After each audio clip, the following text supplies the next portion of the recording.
কথিত আছে রথযাত্রার দিনেই কুমোরপাড়ায় মা দুর্গার কাঠামো করার কাজ শুভ আরম্ভ হয়। কারো কারো মতে জন্মাষ্টমীর দিনেই হলো সেই শুভক্ষণ। মধু কাকা ব্যস্ত। তিনি আজ মায়ের কাঠামোয় প্রথম মাটির প্রলেপ চড়াবেন, কিন্তু তার মন ভালো নেই।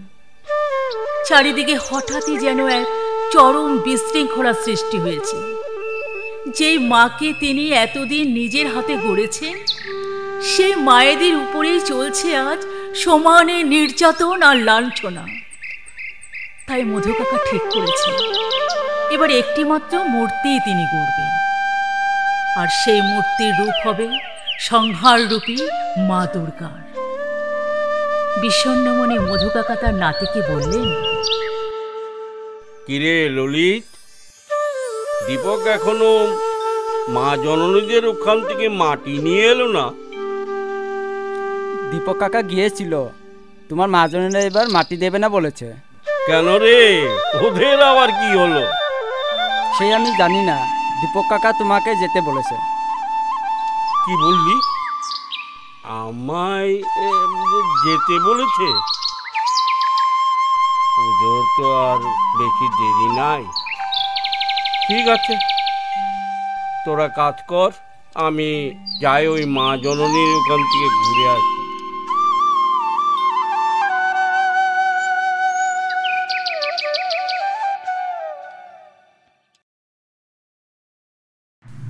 ওদিকে মা জননীরা সেজে গুজে রং তামাশায় খদ্দেরকে প্রলোভনে ফেলতে ব্যস্ত।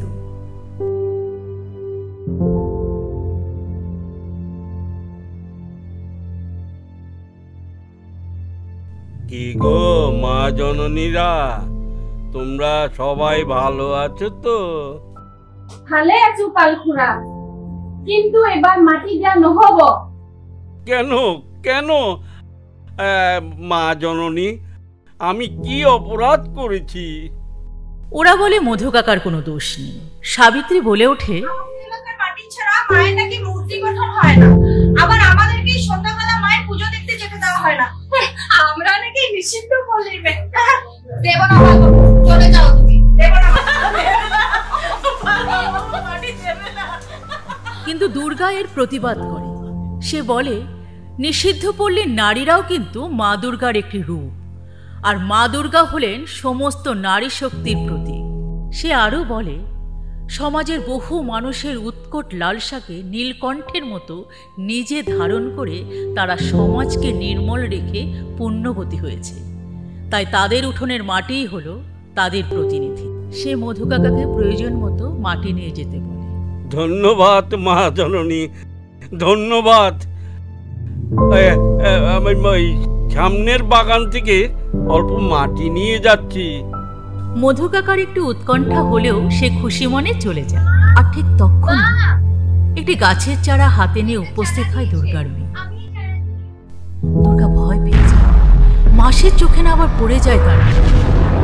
সে সেখান থেকে মেয়েকে চলে যেতে বলে, কিন্তু মাসে তার লোলুপ দৃষ্টি থেকে রক্ষা পায় না দুর্গার মেয়ে। কেন যাবে রে? বাহ, কি সুন্দর হয়েছিস তুই। বাহ, ওহ দুনিয়া, রূপ যেন করে ফেটে পড়ছে। খবরদার মাসি, তুমি কিন্তু কখনোই আমার মেয়ের দিকে নজর দেবে না, তাহলে আমি তোমার সর্বনাশ করে দেব। দুর্গা এতদিন তার মেয়েকে আড়াল করে রেখেছিল। তার ইচ্ছে সে মেয়েকে মানুষ করবে, শিক্ষিত সমাজে প্রতিষ্ঠিত করবে। পতিতার মেয়ে আবার ডাক্তার। সাবিত্রী, পতিতার মেয়ে আবার ডাক্তার।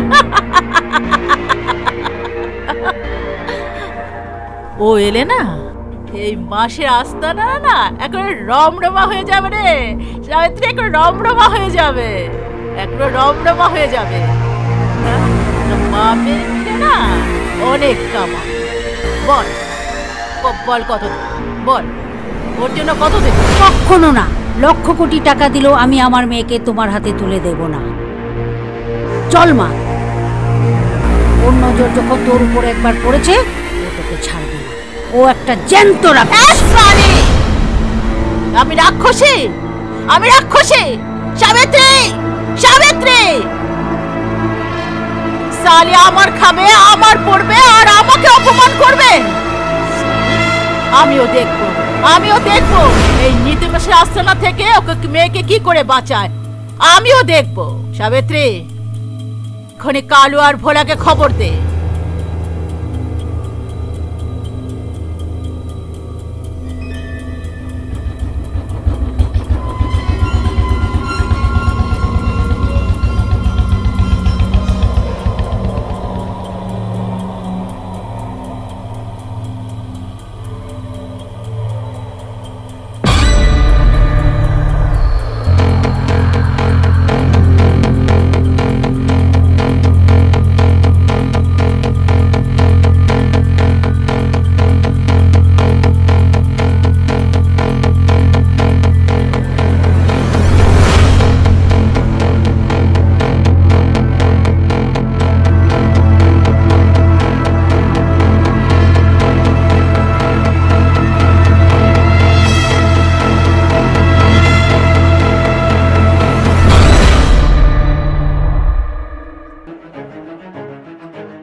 দুর্গা বুঝে যায় এই নীতুমাসের হাত থেকে মেয়েকে আর রক্ষা করা সম্ভব না।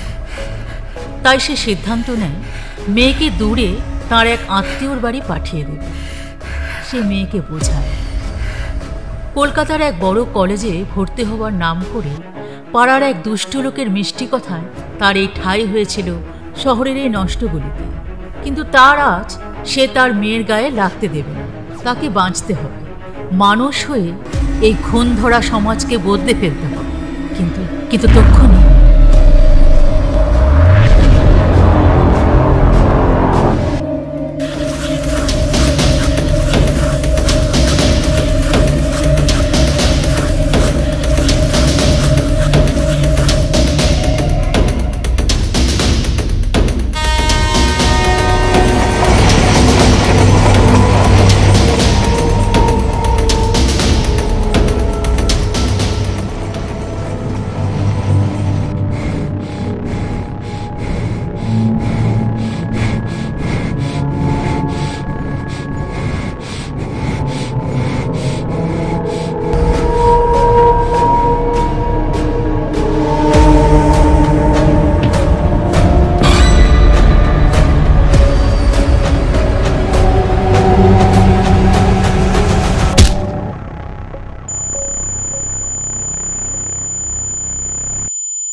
তাহলে এটাই কি মধুকাকার মনস্থিত সেই মায়ের রূপ? প্রয়োজনে এই রূপ সমস্ত নারীর রক্তে সঞ্চারিত হবে তো। চিরদিন টানবে পিছে, চিরদিন রাখবে নিচে, চিরদিন টানবে পিছে, চিরদিন রাখবে নিচে। এত বল নাই রে তোমার, এত বল নাই রে তোমার, সইবে না সেই টান। বিধির বাঁধন কাটবে তুমি, এমন শক্তিমান তুমি কি এমনি শক্তিমান? শাসনে যতই ঘেরো আছে বল দুর্বলেরও, শাসনে যতই ঘেরো আছে বল দুর্বলেরও। হও না যতই বড়, হও না যতই বড়, আছেন ভগবান। আমাদের শক্তি মেরে তোরাও বাঁচবি নেরে, আমাদের শক্তি মেরে তোরাও বাঁচবি নেরে। বোঝা তোর ভারী হলে, বোঝা তোর ভারী হলে, ডুববে তোরি খান। বিধির বাঁধন কাটবে তুমি, এমন শক্তিমান তুমি কি এমনি শক্তিমান? আমাদের ভাঙা গড়া তোমার হাতে, এমন অভিমান তোমাদের এমনি অভিমান। বিধির বাঁধন কাটবে তুমি, এমন শক্তিমান তুমি কি এমনি শক্তিমান।